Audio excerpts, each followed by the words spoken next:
ಎಲ್ಲರೂ ಕೇಳ್ತಾರೆ, spiritual experience ಆಗಿದೆಯಾ ನಿಮಗೆ?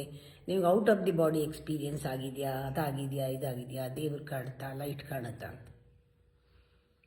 ಇದು ಯಾವುದರ ಕಡೆನೂ ಗಮನ ಇಲ್ಲ, ಇದಾಗಬೇಕು ಅಂತಲೂ ಇಲ್ಲ. ಆಗಿದ್ರೂ ಇದೇನು ದೊಡ್ಡದಲ್ಲ. ಎಲ್ಲದಕ್ಕಿಂತ ದೊಡ್ಡ ಅನುಭವ ಏನು ಅಂದರೆ, ಜೀವನದಲ್ಲಿ ಯಾವುದರಿಂದ ನಮಗೆ ಅನುಭವ ಆದಾಗ ಆ ಅನುಭವ ನಮ್ಮನ್ನು ಬೆಳೆಸುತ್ತೋ, ನಮ್ಮನ್ನು ಬೆಟರ್ ಮಾಡುತ್ತೋ, ನಮ್ಮ ಆಲೋಚನೆಗಳನ್ನು ರಿಫೈನ್ ಮಾಡುತ್ತೋ, ಬೇರೆಯವರಲ್ಲಿ ನಮ್ಮ ಆನಂದ ನೋಡೋ ಹಾಗಾಗತ್ತೋ, ಯಾವಾಗ ನಮ್ಗೆ ಆ ಒಂದು ನಿಸ್ವಾರ್ಥವಾದ ಅನುಭವಗಳು ಬರುತ್ತೋ ಅದನ್ನು ನಾನು ಸ್ಪಿರಿಚುವಲ್ ಎಕ್ಸ್ಪೀರಿಯನ್ಸ್ ಅಂತ ಹೇಳ್ತೀನಿ.